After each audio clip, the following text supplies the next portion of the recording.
Alright, so this video is for my AP students when we deal with a lot more intricate details of dimensional analysis. We just had a test and some people didn't do so hot, so we're going to talk about the different aspects of dimensional analysis that kind of get tricky. So this first problem is kind of right off of the test. I'm just kind of changing the numbers a little bit. The first question asked you to find, let's see, it gives you the information about the density of air, and then it asks us to find what the mass of the air in a room that measures this dimension by that dimension by this dimension, and we have to find it in kilograms. Okay, so the information that's provided at first glance doesn't really seem to be related at all, but it does actually help us find the answer. So you have to break down what the units on density are in order to help yourself kind of figure out what you need to do in the first step. So if you take a look, we've got mass on top, volume on bottom. So we're relating mass and volume together. So right now what we're given are three different length dimensions. So the kind of the most obvious thing that you need to do first is to multiply these together so we get the volume of the room, and then we can get that volume from the unit that it will be in when we get it to the liters that will be the most useful to us when we're using the density. Okay, so that's our first step. We're going to have to multiply these things together to get the volume of the room. Most people figured this step out. However, many people didn't realize when you multiply feet by feet by feet, you get cubic feet. Okay, that little cubic part means a whole lot to our conversions. So don't miss that. If you're multiplying these dimensions by each other, they do add up, okay, and they become an exponent. So now we've got cubic feet, which makes sense because it's a volume, and that something cubed is going to be a unit of volume. But if you notice, this is liters, that's cubic feet. We can't use these together until this cubic feet matches the liter unit that's in our density. So that's where we're really going to start off in terms of our conversions. So we need to work toward getting cubic feet to liters, okay? This is where our nifty little conversion factors come in, okay? We've got feet, we want to get to liters. There's no one conversion that does this, so we need to get a little creative.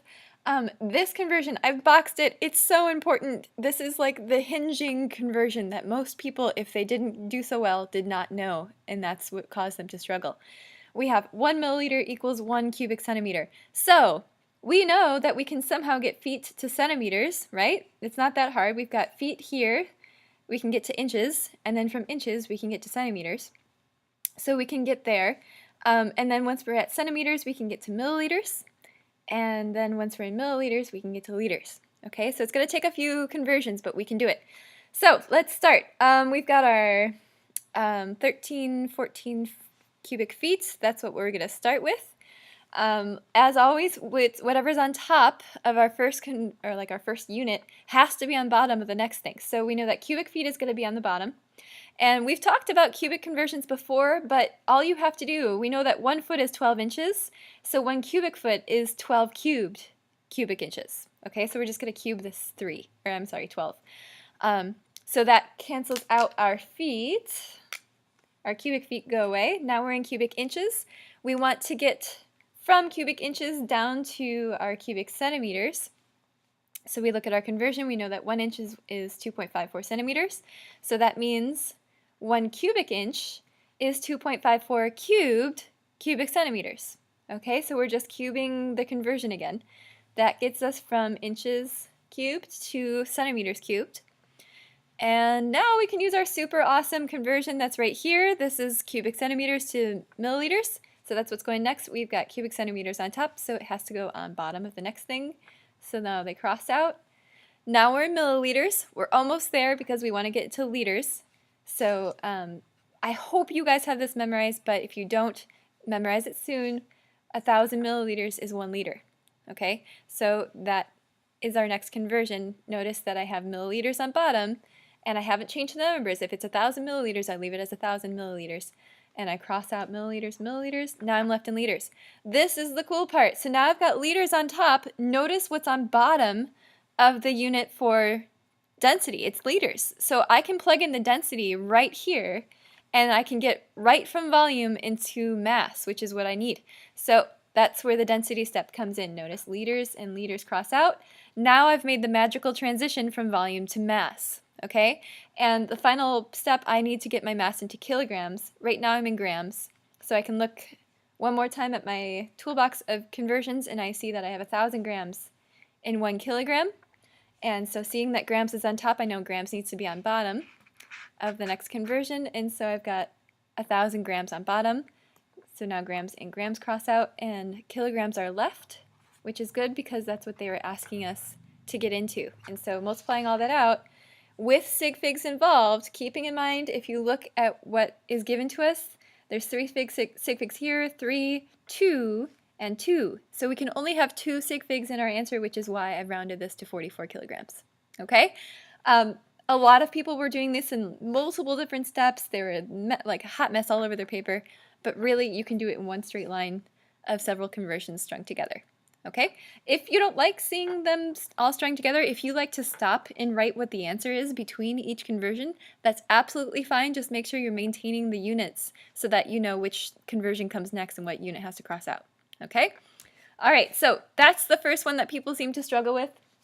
The next one has to do with the cylinder. Okay, so let's walk through it. So we've got a cylinder that's 24 centimeters long. We're going to fill it with ethanol. The mass of ethanol needed to fill the tube is 42.15 grams.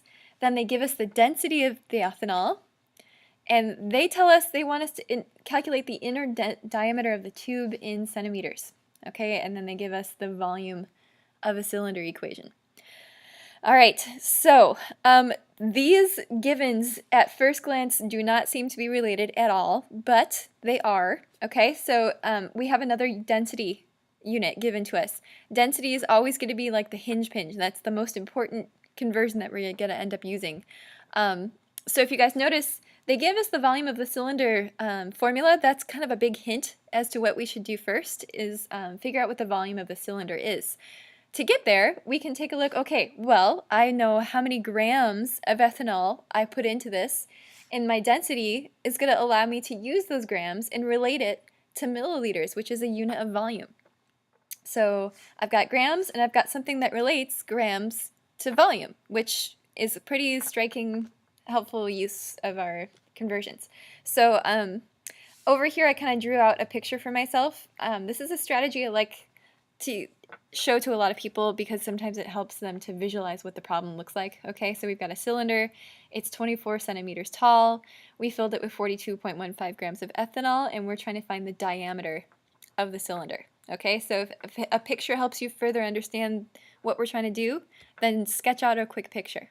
Okay? All right, so in order to get from the mass of ethanol to the volume, we're going to have to use the density. Okay, so that's what I'm going to do here. Notice that we're starting in grams, so we're still using the density, but we need the grams to be on the bottom so that they cross out. So I'm still using density. All I've done is flipped it upside down. Okay, so now I have grams and grams cross out. I'm left in milliliters. Milliliters is not a useful conversion when it comes to finding a diameter. So I'm going to go from milliliters into cubic centimeters using that really nice conversion that I've told you guys to memorize, and hopefully you all have memorized by now. So milliliters cross out. This helps me to get my answer in cubic centimeters. Okay, so that's where I'm at right now. Now I know the volume of the cylinder. This is helpful because now looking at our volume of the cylinder equation, we know the volume. That's pi. We know pi. Okay, it's just a constant. The radius we don't know, but we do know the height of the cylinder. That's this guy right here. All right, so we can plug in what we know and solve for what we don't know in this formula. So that's the next step. Okay, so take the volume that we just found, plug that in right here.